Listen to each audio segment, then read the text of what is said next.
Hi, Professor Drendel. Here is my nutrition vlog for week 2 of the course.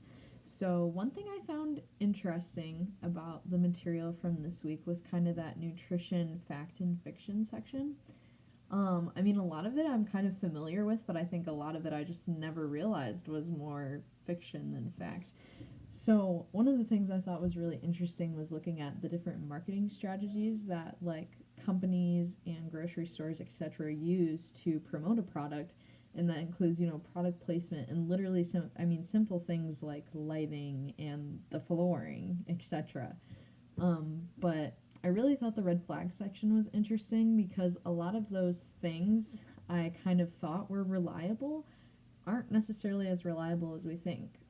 So, for example, like the too good to be true stuff, the scare tactics, those are ones that I wasn't as very familiar with. And then testimonials was the one that really surprised me because I think testimonials are one of the portions of kind of an advertisement or like campaign for a product that get the person to buy it.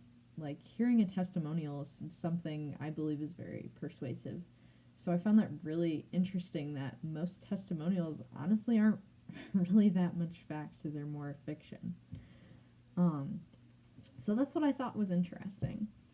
And then the question that kind of arose for me personally while I was going through the material was, we have this list of here are sources we can trust, and here are sources and examples of when sources become questionable.